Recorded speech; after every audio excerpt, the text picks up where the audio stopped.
Welcome back, Left Reckoners. I'm Matt Leck. With me, as ever, David Griscom. Hello, David. What's up, brother? Not much. And today we're going to be wrapping up the Communist Manifesto. We're actually going to do it this time. I'm pretty confident we're going to be able to get through it. This is the part 3, the third section, which is entitled Socialist and Communist Literature. Before we get to that, though, I just found my new. It is November, a little bit late to be declaring a song of the summer, unfortunately, or early, either way. But I do want to put this in for consideration. This is a guy named Marc Rebillet, Marcrebbillet. And this was posted. He's on TikTok, but he posted this song. I think it kind of sets the mood for today. He's at the Hester Street Art Fair. Is that in Austin? No, that's in your neck of the woods, friend.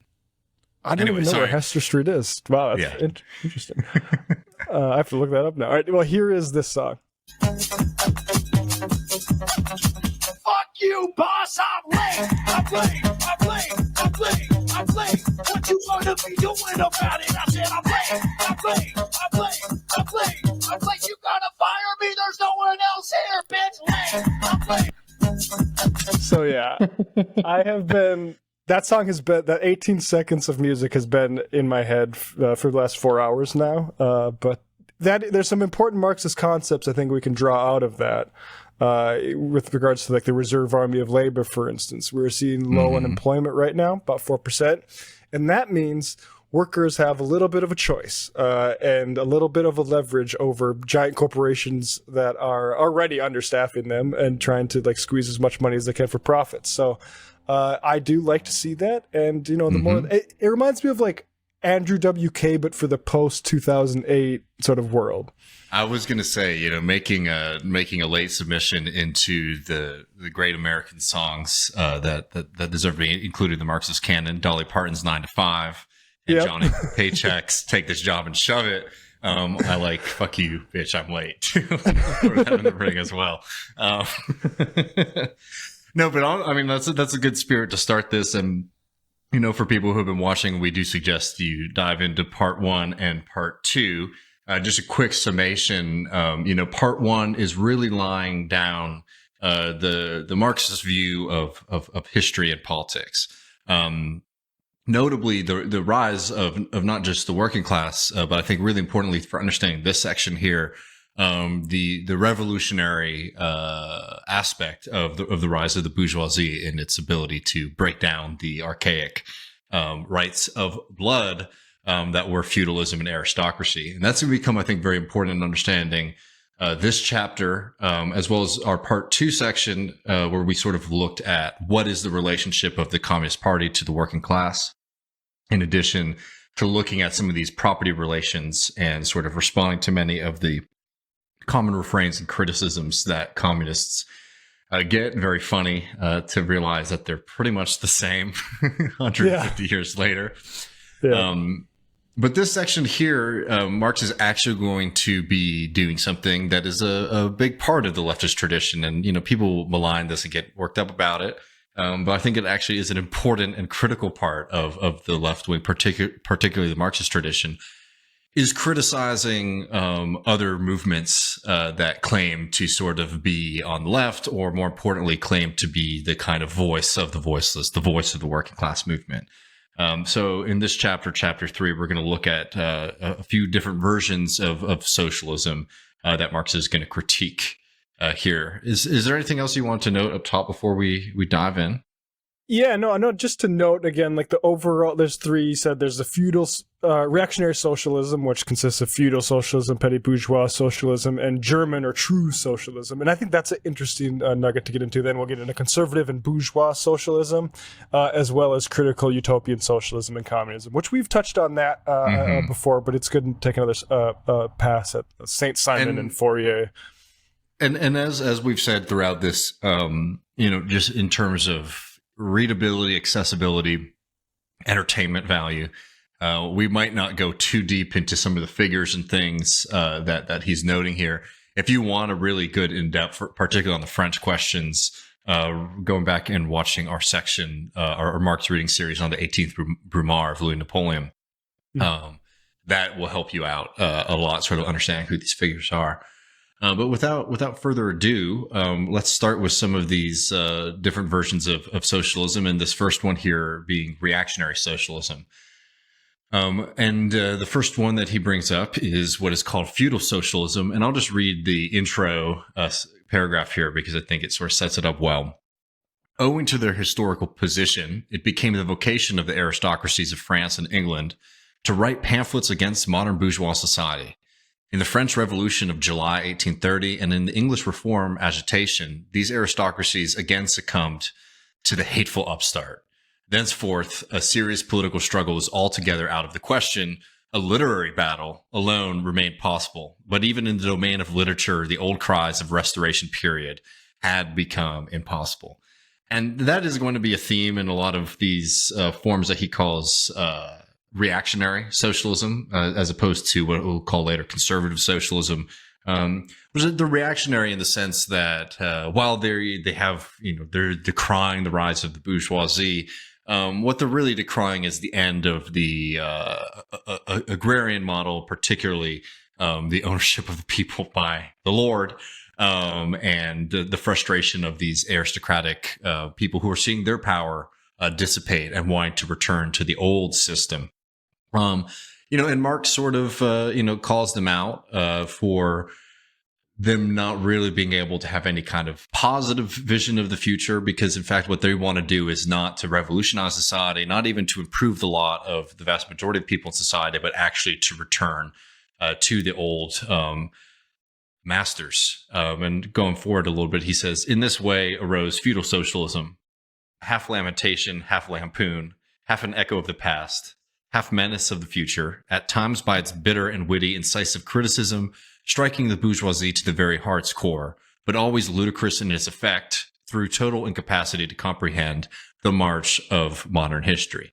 And again, I think that with a lot of these, the tone and the social basis and the classes that are sort of advocating for, I don't know, we might call it anti-capitalist or maybe not in the sense of like when you hear anti-capitalist, I think most people consider a very particular movement, a very particular position.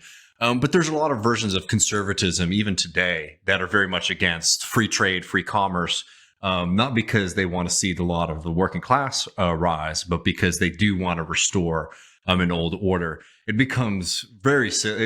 It was silly in the 1800s to be writing about those kind of things because history is moving so clearly in one direction. Not to be too cute and borrow too much from Marx here, but it is his famous line, first is tragedy, then is farce. When you see that in some of the modern conservative movements. But yes, a lot of these things, they should rhyme with some things you might see today.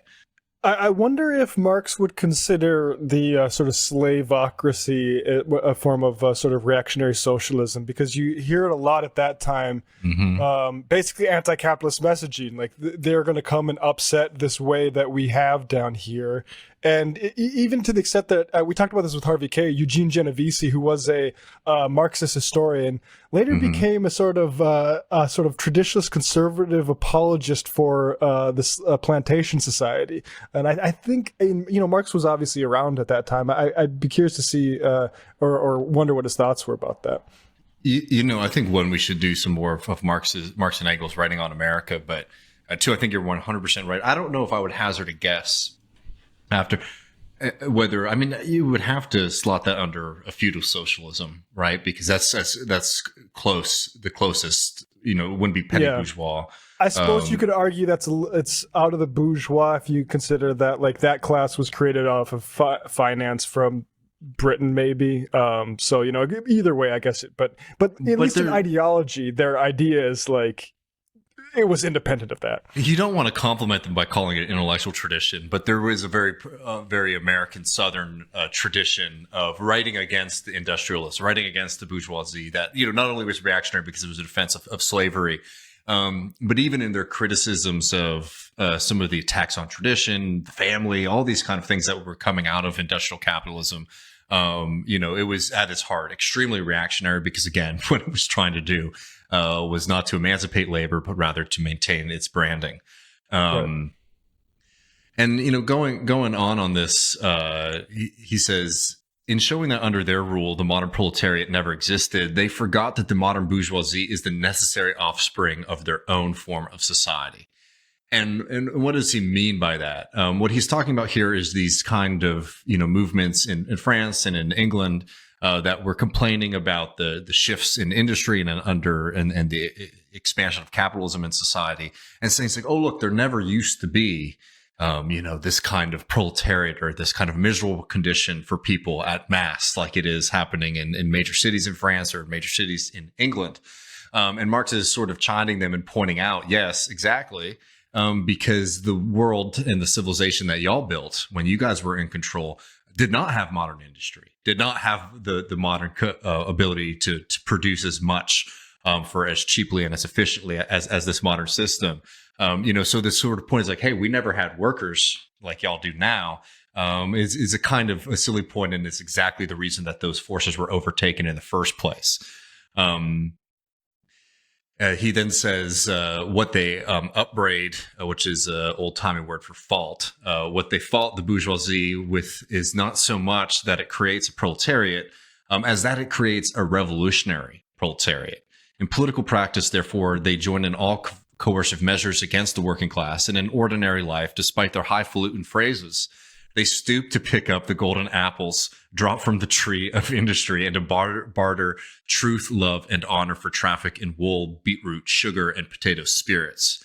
And there's an interesting footnote there, just for the nerds out there, from Engels, who says, this applies chiefly to Germany, where the landed aristocracy and squirearchy have large portions of their estates cultivated for their own account by stewards, and are moreover extensive beetroot sugar manufacturers and distillers of potato spirits.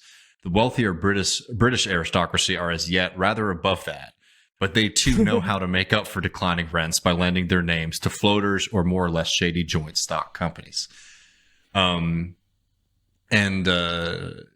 don't, I don't think, have to spend too much on this section, but I will just note this last bit here. It says, nothing is easier to give Christian asceticism a socialist tinge. Has not Christianity declaimed against private property, against marriage, against the state? Right. Has it not preached in the place of these charity and poverty, celibacy and mortification of the flesh, monastic life and mother church? Christian socialism is but the holy water with which the priest consecrates the heartburnings of the aristocrat. I'd be, curious to speak to people from the Christian socialist tradition to that challenge from Marx. I do think that it is notable, as far as I understand it, that the Christian socialism that he's sort of talking about here is of something very different. For example, like a liberation theology, or some of the participation of Catholics in particular within socialist movements, and more again, the church being a reactionary force, seeing changes in society, and running cover for their patrons, right? The aristocracy and the feudal lords, who are now being challenged by this transition over to capitalism. Right. So that's feudal socialism, I think the easiest to sort of dismiss and move on from. But next up, we have petty bourgeois socialism, which is similar to feudal socialism in the sense that it's complaining about the loss of certain social privileges and these privileges that were going to the small bourgeoisie and the burghers. And again, as people might remember from the history of the of the bourgeoisie, the burghers is a class that really does start the bourgeois revolution in a lot of ways. But they basically become eclipsed, right? These very, very small capitalists become eclipsed very quickly by larger industry. So those folks who are sort of caught in between the working class and the new rising ruling class, the bourgeoisie, the people who own the means of production in society, they start to get worried about this new system.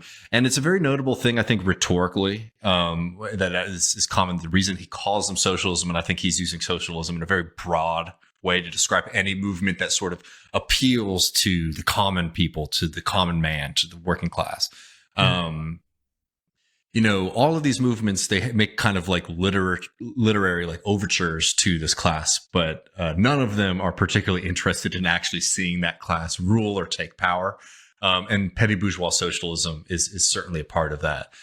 So going to the text here, Marx says, in countries where modern civilization has become fully developed, a new class of petty bourgeois has been formed, fluctuating between proletariat and bourgeoisie, and ever renewing itself as a supplementary part of bourgeois society. The individual members of this class, however, are being constantly hurled down into the proletariat by the action of competition, and as modern industry develops, they even see the moment approaching when they will completely disappear as an independent section of modern society, to be replaced in manufactures, agriculture, and commerce by overlookers, bailiffs, and shopmen. And this is sort of the small businessman who is really into like attacking Amazon, basically, right? Mm-hmm. Like, if only it wasn't for Jeff Bezos, I'd be able to serve my community with the goods that they need. And like those kind of criticisms of big business, Marx goes on to say, this school of socialism dissected with great acuteness the contradictions and the conditions of modern production. It laid bare the hypocritical apologies of economists. It proved incontrovertibly the disastrous effects of machinery and division of labor, the concentration of capital and land in a few hands, overproduction and crises. It pointed out the inevitable ruin of the petty bourgeois and peasant, the misery of the misery of the proletariat, the anarchy in production, the crying inequalities in the distribution of wealth, the industrial war of extermination between nations, the dissolution of old moral bonds, of the old family relations, of the old nationalities. But here's the kicker.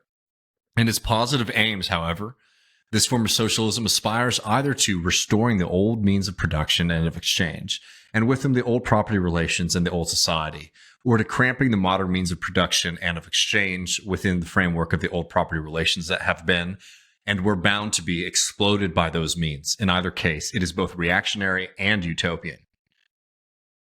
And I just like the next line there. Its last words are corporate guilds for manufacture, patriarchal relations for agriculture. And it is like when he throws in stuff like that, you see why like there's a whole literature of like Marxist feminists that have like a plenty to like work off of. Yeah, no, I think so.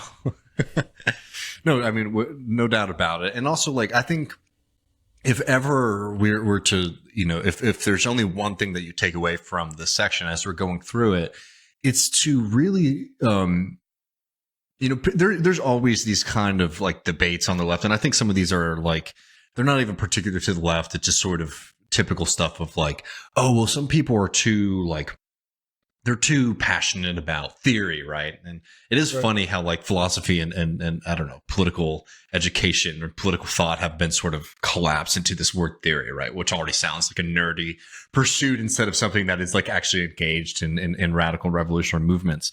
And look, totally, there are like weird dudes out there who get really worked up about things. I mean, y'all should check out our comment sections after almost any video that we do, to see it. And yeah, so of course, in like on the purely like social level, I understand what people are getting at, but this is why learning these things is really, really important. Because one, as a movement, you want to be strong enough to understand why we are doing what we're doing, why we're thinking what we're thinking, and why we're taking the actions that we're taking.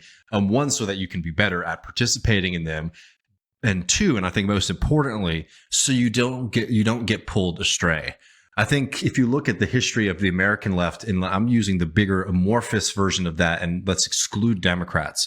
But like the kind of times in the wilderness that the American left has sort of been in with the collapse of the socialist movement, around the New Deal period, there have been all sorts of wild new kind of philosophies and movements that have popped up. And a lot of them will have, and, some of them are more radical and revolutionary and positive than others. Some of them are just flat out reactionary. But all of them will have at some level at the heart of their critique, a critique of modern industry, a critique of modern society, and all this kind of stuff. And what worries me sometimes is I think people hear, oh, there's a critique of society, therefore this is actually radical, therefore this is actually revolutionary. And I think one of the things you can take from this section is looking at these examples of Marx's time, where it's very clear why these groups were reactionary, why these groups didn't have a path or view of the way to build something stronger to move forward. why these kind of movements that we see today, that, yeah, they might say that industrial society is bad, but they don't actually advocate for utilizing, the industrial capacities that we have in society to fix the contradictions so that we can live in abundance, have more free time, live better lives. But rather they just sort of are anti-modern. And I think it becomes really clear in this section. And I think that's like sort of the big thing to pull out of this.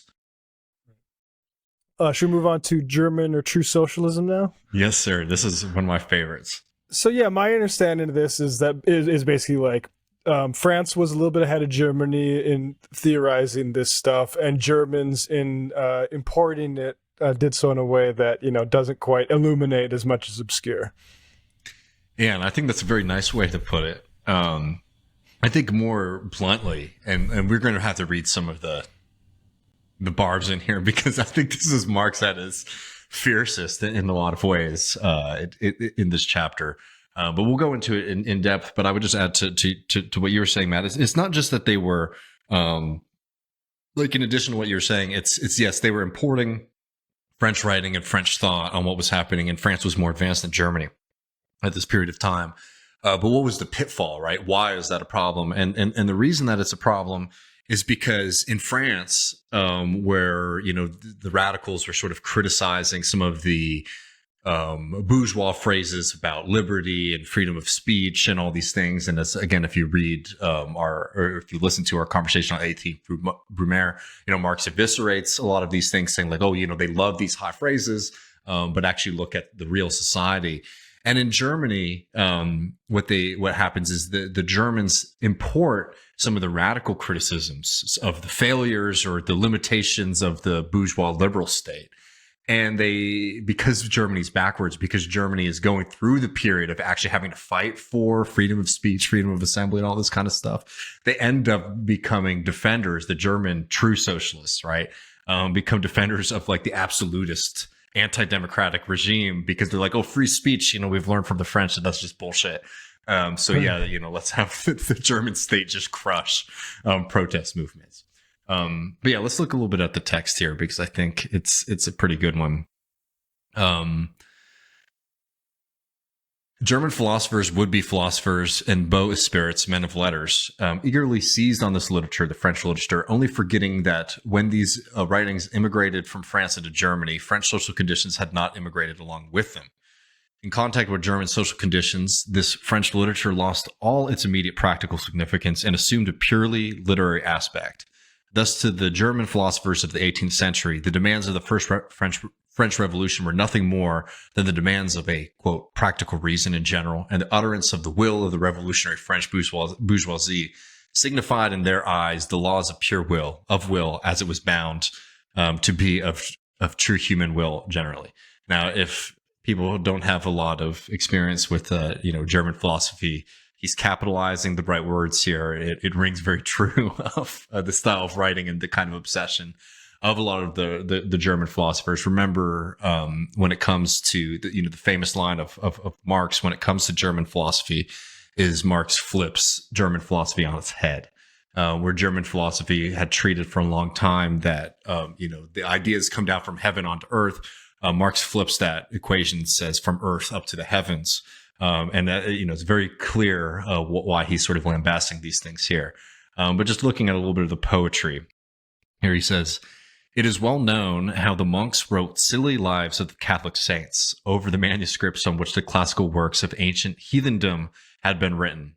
The German literati reversed this process with the profane French literature. They wrote their philosophical nonsense beneath the French original. For instance, beneath the French criticism of the economic functions of money, they wrote alienation of humanity. And beneath the French criticism of the bourgeois state, they wrote dethronement of the category of the general, and so forth. The introduction of these philosophical phrases at the back of the French historical criticism, they dubbed philosophy of action, true socialism, German science of socialism, philosophical foundation of socialism, and so on." I'll just keep going here because this is the crux of it. But he says, "The French socialist and communist literature was thus completely emasculated. And since it ceased in the hands of the German to express the struggle of one class with the other, he felt conscious of having overcome French one-sidedness and of representing not true requirements, but the requirements of truth, not the interests of the proletariat, but the interests of human nature, of man in general, who belong to no class, but has no reality, who exists only in the misty realm of philosophical fantasy. And again, what he's getting at here is that, the Germans take all of the criticism of bourgeois society, of capitalism under the bourgeoisie, out of any kind of actually existing historical context. And they move maybe a criticism that wasn't fully developed yet, certainly, but was getting there, that was starting to operate from some basis of materialism, in the sense of like actually reacting to actually existing history, actually existing economies, into the realm of, as our good friend Dave Rubin says, ideas.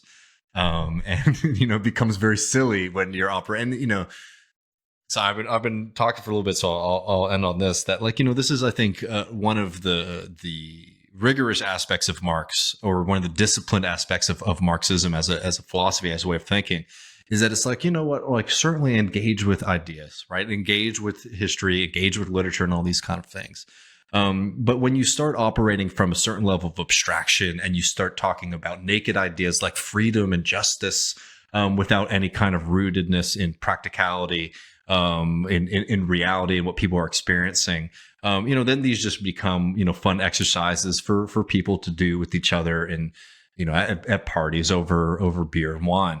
And what Marxism does, it says hey, no, we need thought, we need philosophy, we need theory. But to make it a serious weapon of revolution, we need to actually root it in reality, instead of escaping up into our castles of ideas and fantasy and abstractions. Yeah, I mean, it's interesting when he talks about the men of letters, and that is sort of the 19th century version of PMC, I think, or I guess intellectuals or something like that. But a conversation that is, I think, important or whatever, but obviously not widely democratic and popularly liberatory. Mm-hmm. And so he goes on, and I would just like to read this whole section, but I will spare everybody from it. It's just some of Marx at his best writing, but he basically goes on to say exactly what we were saying before, is that in all these criticisms that were being imported from France of criticizing freedom of the press, I'll just read this bit here. He goes, by this, the long wished for opportunity was offered to true socialism of confronting the political movement with the socialist demands, of hurling the traditional anathemas against liberalism, against representative government, against bourgeois competition, bourgeois freedom of the press, bourgeois legislation, bourgeois liberty and equality, and of preaching to the masses that they had nothing to gain and everything to lose by this bourgeois movement.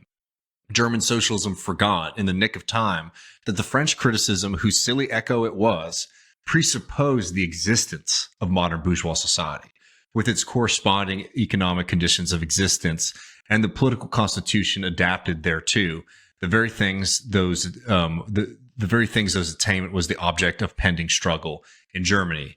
To the absolute governments, with their following of parsons, professors, county squires, and officials, it served as a welcome scarecrow against the threatening bourgeoisie.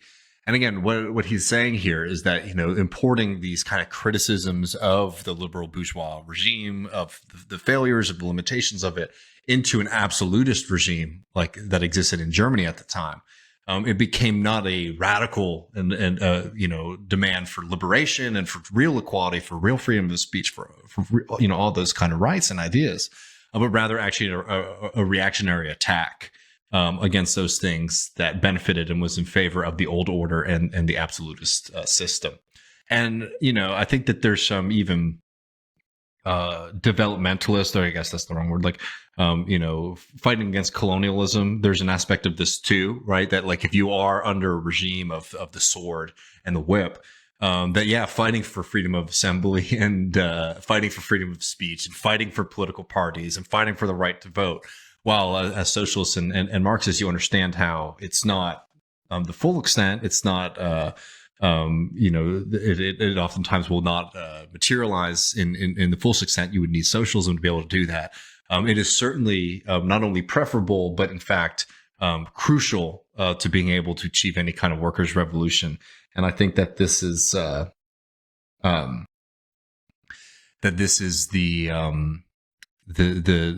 that this is a critical step in like this kind of like reactionary importation of, I don't know, societies that have gone through these things before, is unhelpful and in fact very favorable to the reactionary and authoritarian movements.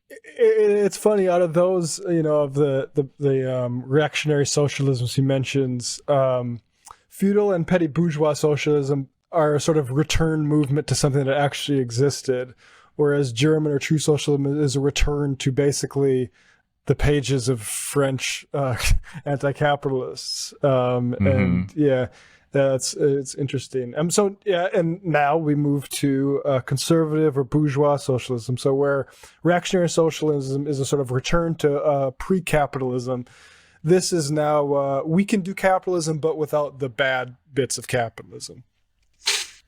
I think that's exactly it. He of course brings up everyone's favorite boy, Proudhon, who is known, if you only read Marx, is known only as just like the number one villain. Big asshole, yeah. Makes an appearance here. But he says the social. This is about conservative or bourgeois socialism, and he says the socialistic bourgeois wants all the advantages of modern social conditions without the struggles and dangers necessarily resulting therefrom.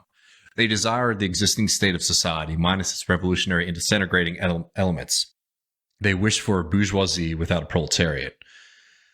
In requiring the proletariat to carry out such a system and thereby to march straight away into the social New Jerusalem, it but requires in reality that the proletariat should remain within the bounds of existing society, but should cast away all its hateful ideas concerning the bourgeoisie.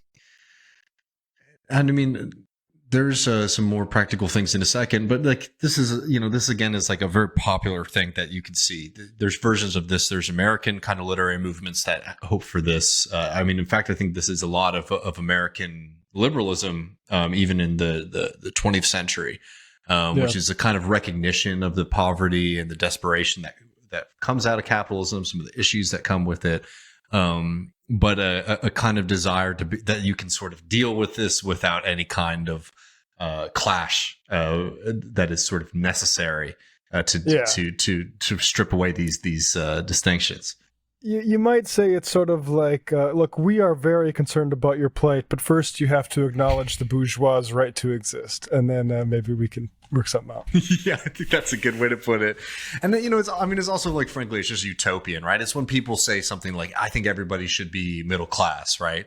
And in that kind of, it's just like, when somebody says that to me, I'm like, definitely there's a lot we can do to work on that. But just by its very function, like to be middle class means you have to be in the middle of something. And, right. This therefore is very kind of utopian. But this is where it gets really interesting, and I actually think sort of rhymes with some versions of modern conservatism.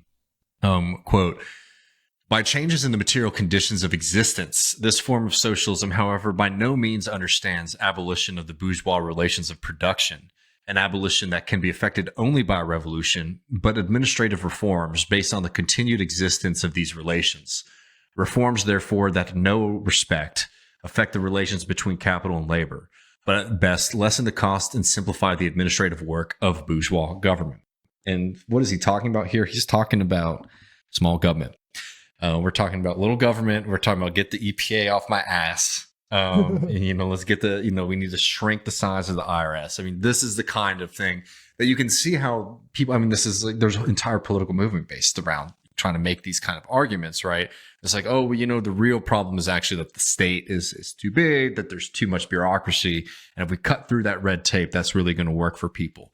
And again, it might rhetorically try to, yes, sir.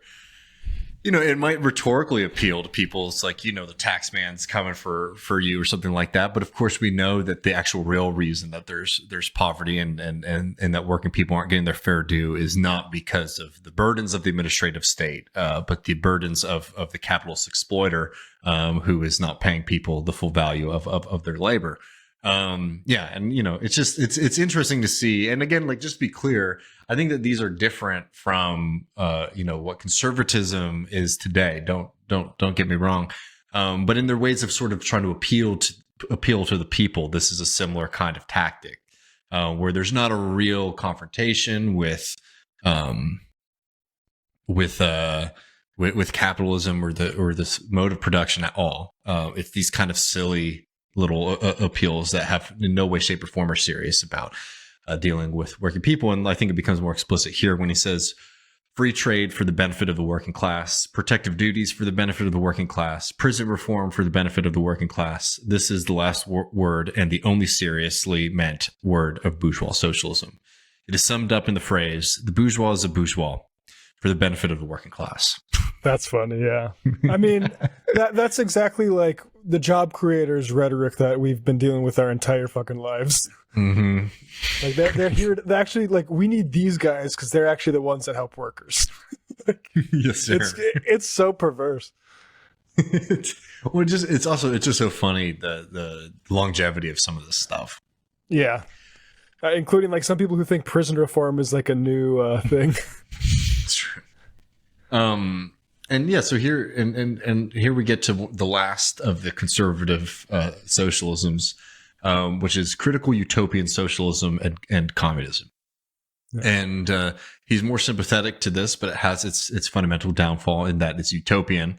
But let's get to this first bit here where he says, the first direct attempts of the proletariat to attain its own ends, made in times of universal excitement when feudal society was being overthrown, necessarily failed, owing to the then undeveloped state of the proletariat, as well as the absence of the economic conditions for its emancipation, conditions that had yet to be produced and could be produced by the impending bourgeois epoch alone.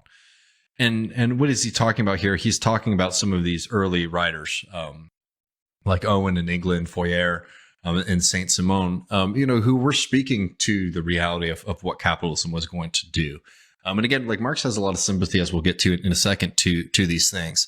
But they're conservative in the sense that they lack the revolutionary bite of Marxism, because again, and I think this is this is an addendum to like a very simple way to understand, I think, Marxism in distinction from a lot of criticisms of capitalism, be they from the left or even from the reactionary side, is that the first criticism is capitalism is bad and it creates pain and suffering and exploited majorities, right?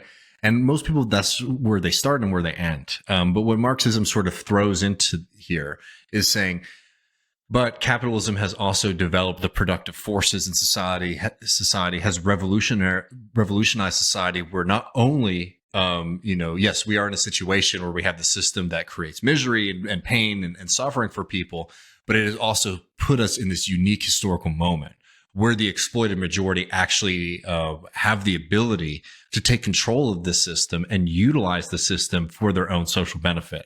Which makes it a radical opportunity compared to even any other causes in the past that might have been just or correct. And this is what he's saying here about some of these early, utopian socialisms out there, is that, like, yes, they were speaking about the pain and they were coming out of moments of universal excitement, but they were premature, because if you were to have broken the chains of capitalism at that point, you wouldn't have a fully developed society to be able to sort of drive these societies into the future. So it was always a kind of fantasy and a dream, which is distinct from the time when Marx was writing and the time where we're writing now. Going forward, he says this, and I think that this is a really important bit. He says, talking about these kind of early movements before capitalism was fully developed, but the proletariat, as yet in its infancy, offers to them the spectacle of a class without any historical initiative or any independent political movement. And again, this is another, really, I think, important bit about some of these utopian socialists out there. He says, and I think this is just this really fast theory. He says, this line, I think, really gets to the heart of it. He says, in the formation of their plans, they are conscious of caring chiefly for the interests of the working class as being the most suffering class. Only from the point of view of being the most suffering class does the proletariat exist for them. And I think this actually is just like a fundamental distinction that I think a lot of people who even consider themselves socialists struggle with. I think people really struggled with it during, let's call it like the intersectional political moment that we just experienced, where people were like, well, workers might not be the most exploited people in society. And I'm like, yeah, that's actually never been the claim of even the Marxists. The reason that Marxists talk about the working class and socialists talk about the working class is not that Marxists and socialists are the worst off in society. Sorry, did I say Marxists and socialists? The working class is the worst off in society. But rather, because of their unique position in production, they actually have the ability to overcome and overtake the system and to utilize it for social benefit in a way that other exploited groups don't. And I think this goes to the Marxist view of history, the Marxist view of politics.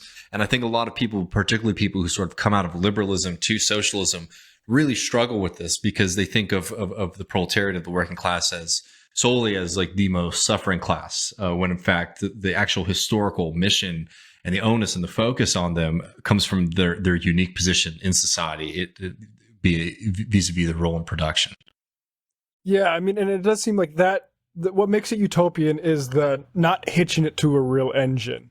Because like Fourier, I've read a little bit of Fourier, like wild stuff. He's actually satirized in Nathaniel Hawthorne's Blithedale Romance for something he said about maybe the seas are going to turn into lemonade. But his like solution to work was like, we're going to unleash like our sexual attraction powers. And it's going to make work get done. It's like, or we could organize a working class and, you know, dictate some terms a little bit. Dude, and even on something I would probably consider in this, a text that I know you and I both like a lot, Oscar Wilde's text on socialism. There's also a kind of similar thing where it's just like, you know, there's not really an answer other than you just sort of like machines are going to do all the work. Yeah, it's like we need robot slaves. You know, and it's like, cool, man. But I don't even know how we even get there. But again, as like a criticism of like bourgeois morality, of society, it's great and has a role. And again, Marx is very sympathetic to some of these things, but he's saying this is why this won't ever get us anywhere politically.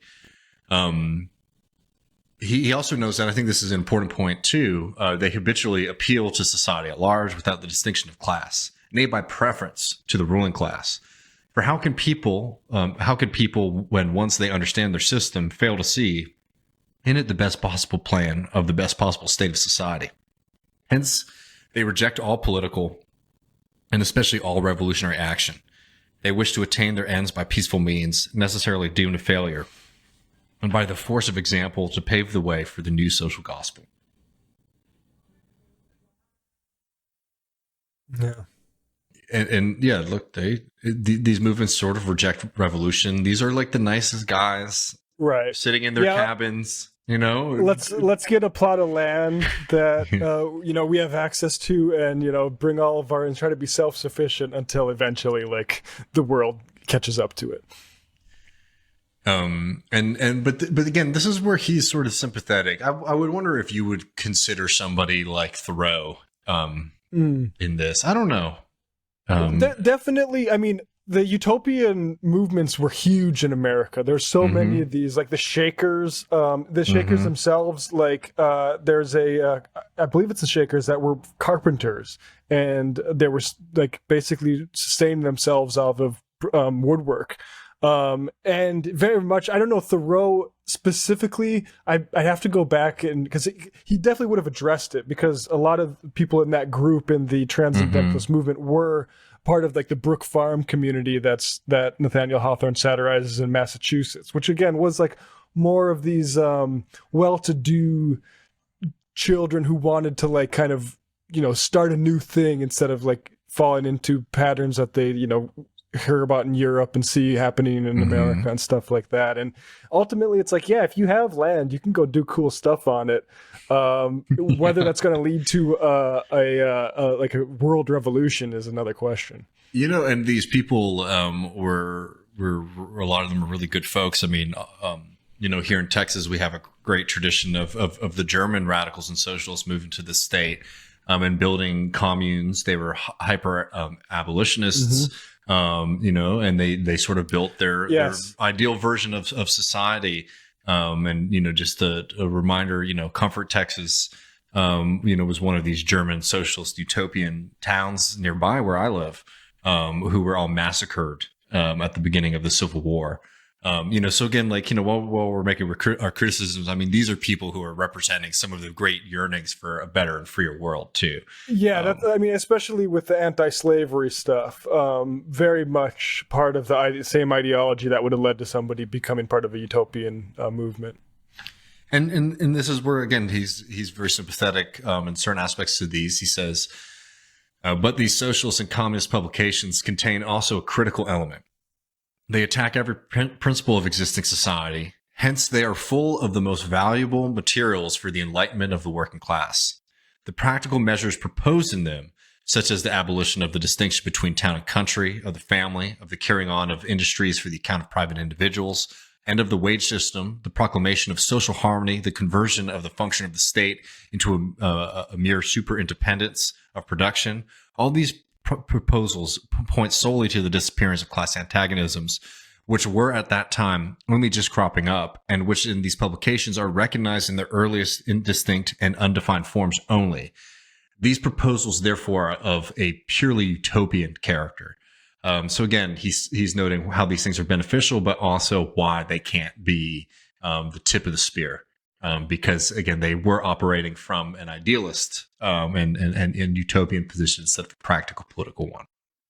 Yeah, and there's a reference I give people. There's a book, Paradise Now, The Story of American Utopianism by Chris Jennings, that goes into a lot of these different movements. And yeah, like a lot of them motivated by like poverty and things like that. And how can we get people together to like, you know, produce, people inspired by like the Shakers saying, let's find something, a commodity that we can like basically corner the market on and produce to survive. And real under because we hear a lot about the religious awakenings and stuff like that, but I of course there's crossover between the utopian movements and that sort of stuff, but I do think it is probably worth emphasizing the utopian sort of precursors to socialism, as Marx does.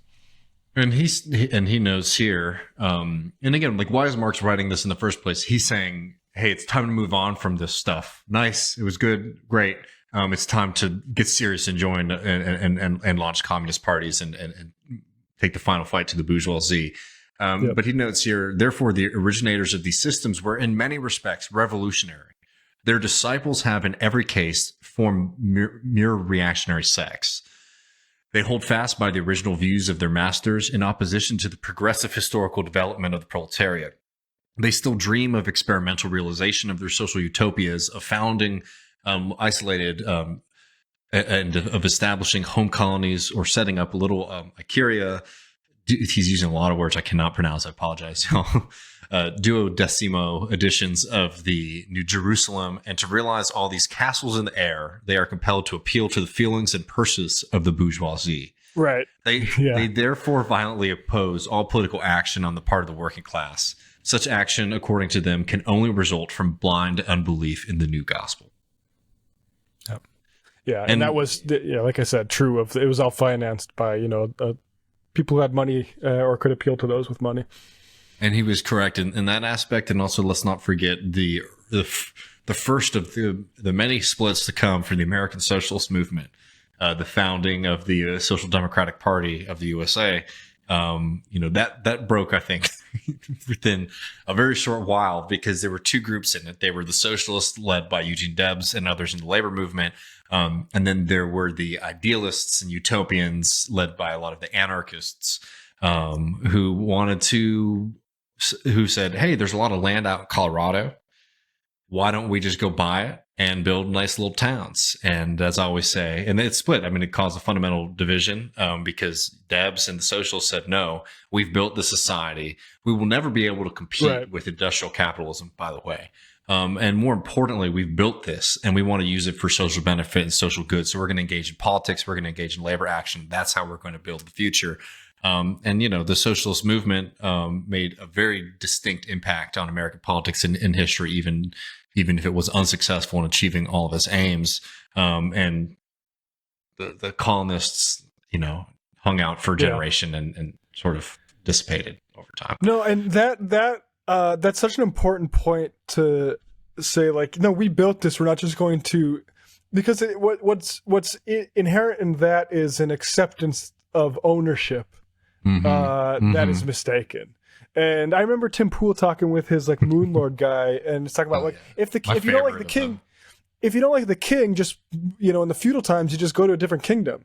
And it's like, bro, I made that fucking bridge. Like, what are you talking about? This is my home. I built it with my blood, sweat, and tears. Yeah, it's a similar kind of thing to one of my favorite lines ever from the great American and communist Paul Robeson, when he was brought before the House of Un-American Activities for being a supposed communist. And one of the American congressmen asked him, he says, well, if you have such good things to say about Russia, why don't you go and live there? And Paul Robeson said, because I built this country. My grandfather baked bread for George Washington. My people have had a major role in making this country what it is today. And we're going to stay here no matter what fascist minded people like you have to say about it. And I think that's, that's exactly right. And, is definitely I think my position too, is you got to stay and fight.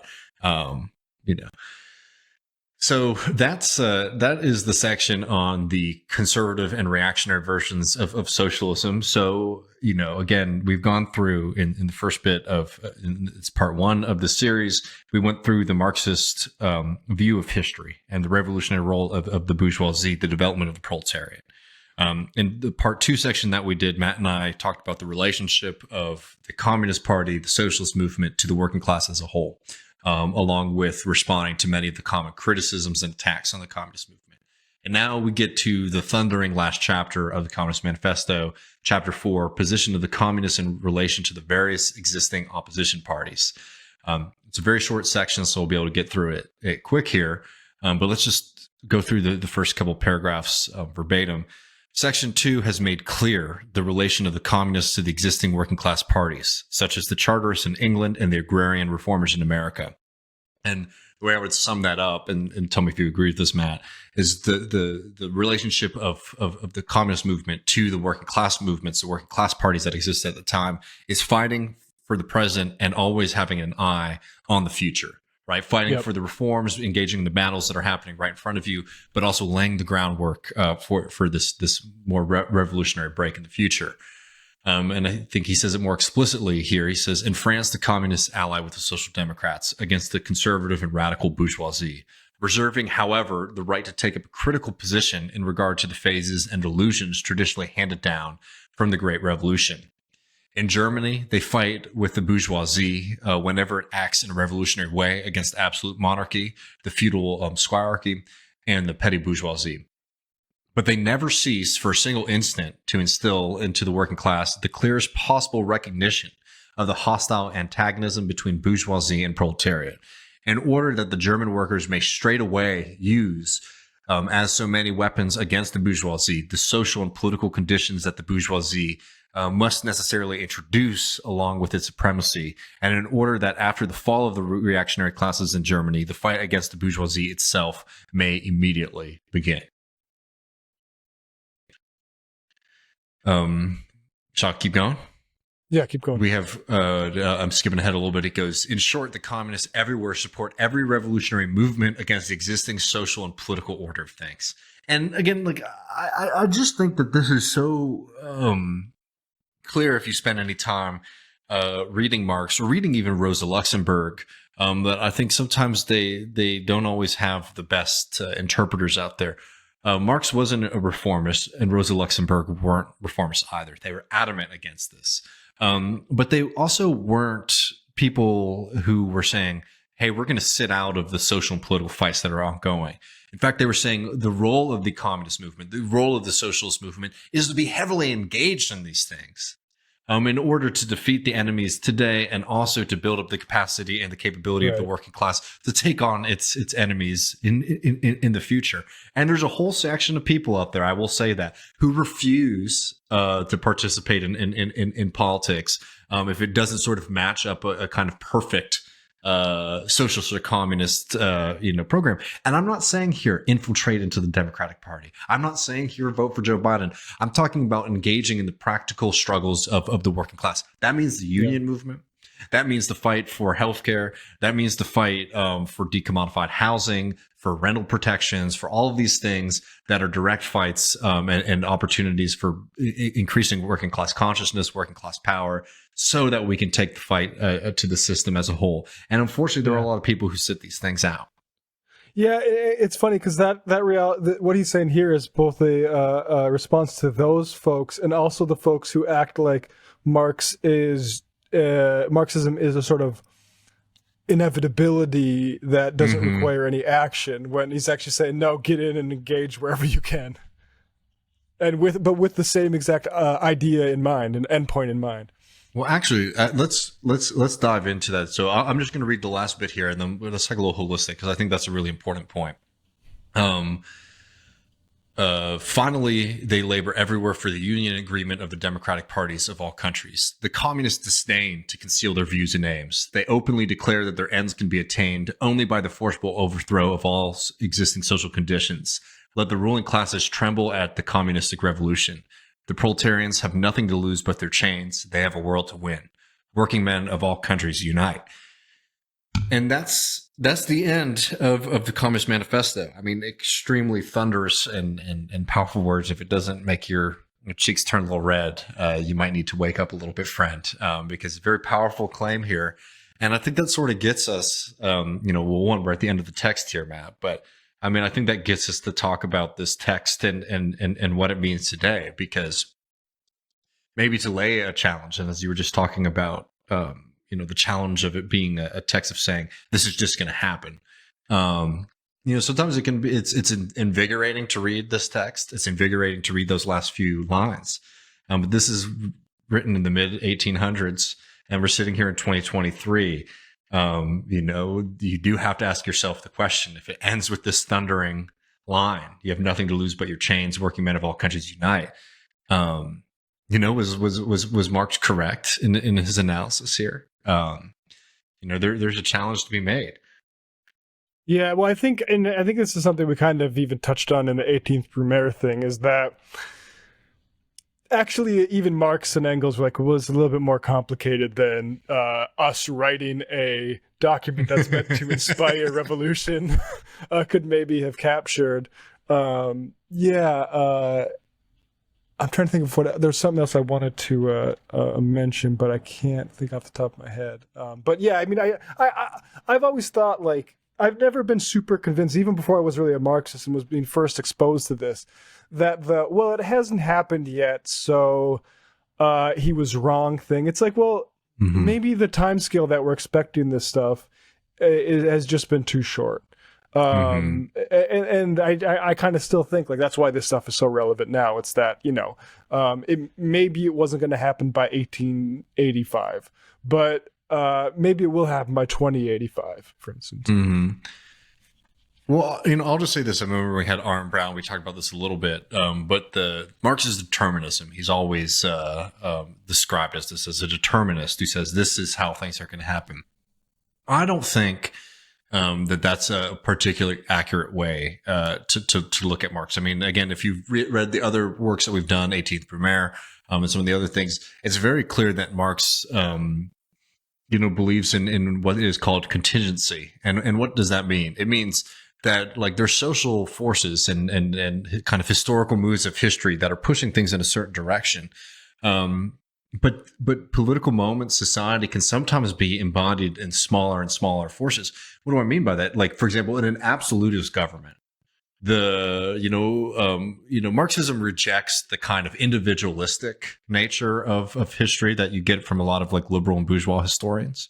But they do not deny that individual and factors play a role. And particularly, for example, in an absolutist regime or where a state is sort of incorporated around a person, well, then it actually does sort of matter if that person is disturbed or vengeful or whatnot, right? That's what's called contingency, right? And that's, the famous line from the beginning of 18th Brumaire, where Marx says, I think it puts it very clearly, men make their own history. So yes, human agency, again, something that people claim Marx denies. No, he doesn't. Men make their own history, but they do not do so under conditions of their own choosing. And that is, if you want to call the deterministic wheel. Not right. So much that things are you can set your watch to historical movements, but rather that possibilities and things are constrained. So for example, when he was writing about the utopian socialists who were thinking that they were going to be able to skip over capitalism, writing from their cabins in England or America, he's like, no, that's not going to happen. Because there isn't a historical agent, that being the working class, to be able to make that a reality. So the charges of determinism I've always found to be a little bit silly. And yes, in this text, he's talking about the thunderous wave of the communistic revolution, and it doesn't happen in his lifetime. In fact, the country where it ends up happening is in backwards Russia, where nobody really expected it. Marx, I think himself included, didn't expect it. I think when it comes to the Communist Manifesto, it's like, this is a call to arms. So of course you're going to say things like, this is happening, it's time to get in the streets, it's time to fight. I've always found that to be more of a rhetorical thing than a theoretical conclusion, and a kind of silly attack to make. It seems like a cheap anti-Marxist point to make. And the other thing I always really like to remind folks is, like, the first run of the manifesto wasn't widely received by people. I don't even think an actual copy of the first edition exists. I think it was a pretty limited printing. But I do like that what he says there: the communists disdain to conceal their views and aims.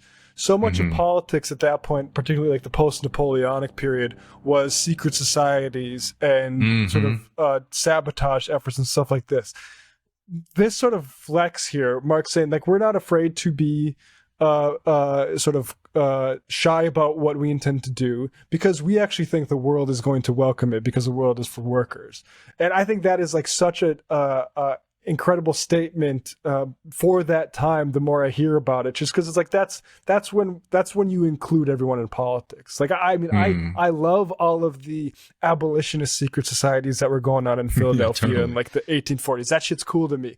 But ultimately, like, you can't participate in that, and it's not a model. Like, we're not going to do anything like that these days. So yeah, and then of course, like, in the coming decades, it just blew up into a massive piece of what, like, where people with the type of like that, the difference in how widely we know it now versus the immediate moment. It caught up within the lifetimes of Engels and Marx, where they're writing multiple different prefaces to it and saying, well, things have changed a little bit now, but everyone knows this one because it's mainly easily disseminable, and actually a pretty good summary of what we intend to do. And I mean, luckily everyone listening to this has gone through the journey, but people always ask me what to read, and it's always funny to me that this is not one of the first things that people suggest to read. One, because you think, I mean, it's the thing that an idiot like Jordan Peterson, even though he definitely did not read much more than the opening preface to it, things to read. But it's always weird to me how many people who might even call themselves socialists are like unfamiliar with it. Look, and I'm not trying to be judgmental. I'm just trying to argue for why I think it should be something that is just, is a common text for people to be able to reference or talk about, because it does multiple things. Maybe working backwards. In the section that we just did, it looked at some of the pitfalls of these other socialist movements and things that might seem maybe radical or maybe, clearly not radical, but things that might be making a criticism of society as it exists. And Marx was saying, like, hey, any criticism of society is not necessarily going to get us to where we need to go. In fact, some of them are reactionary bad. Then going back, the platform, the 10 points of what the communist movement wants to do, limiting the working day, ending child labor, free education, things like that. Being able to root the radical demands for the abolition of capitalism within things that are tangible and real. I think sometimes people who are on the radical left sometimes struggle with being able to put these things in front of people as a kind of clear set of demands. Yes, the demand is to abolish capitalism. Absolutely. But, really seriously considering what that process is going to mean, how we're going to sustain ourselves throughout those movements. I think you get a clearer picture from this text than you do from a lot of other kind of radical texts that are even being published today. I think the principle of the early socialist movements of having what's called a minimum and a maximum program is something that we should hold true to today. We're saying, here are the things we're trying to achieve, for example, in upcoming elections or in upcoming political movements or whatever. And then here are our ultimate aims. And being able to do two things at once, I think, is something that a lot of people struggle with. The reformers struggle because they foreclose the future and they give up on the dream of abolishing capitalism. The supposed radicals struggle because they struggle to engage in politics practically in the present. And I think that the Marxist tradition actually particularly in this text, but throughout Marx's work, makes a very strong case about the need to do both at once, at all times. And you can't just pick to do one or the other, because one will get you nowhere and one will get you lost in the quagmire of electoral politics. And then lastly, again, we're working backwards. I think the overlook of the view of the development of capitalism, of the revolutionary role of the bourgeoisie, of the potential within capitalist society for a better future, I think is something that is also lost a lot. And I think it's worth it to revive that tradition. Even though it might seem peculiar at times to talk about the revolutionary nature of our combatants and the people who want to overthrow, understanding what it is that they created and what it is that we want to take from this system, I think is something that is absolutely critical for anyone serious about changing the world. Yeah. And I need to look this up. Working Men of the All Countries Unite. Is that do we know what the original translation? I would be curious. I don't know. I think it was Proletarians of All Countries Unite. Just a little point there. It might be. Yeah, I think that's. Yeah, I've seen feminist Marxists, point out, say like, can we just keep it to proletarians instead of working men? But yeah, that's just one final note I wanted to tag on there. 100%. And man, I mean, I would say if y'all want to, if you're still sort of buzzing off of this, it's still fresh in your mind, I would suggest going and reading through, if you're reading it on Marxist.org, which if you guys aren't already using that, that's an incredible resource, not just to read Marx, but they even have a lot of like bourgeois philosophers and just philosophy in general, all free. Go and, run through some of the prefaces. We weren't able to get through all of them, but, read the later ones, the 1890 German edition, the first one, the 1872 one.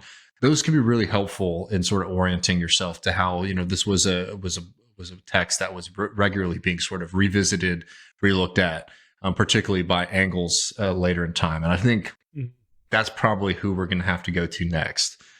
Is some pure Engels in the near future. Yeah, I'm down for that. Maybe working the condition of the working class in England. Maybe.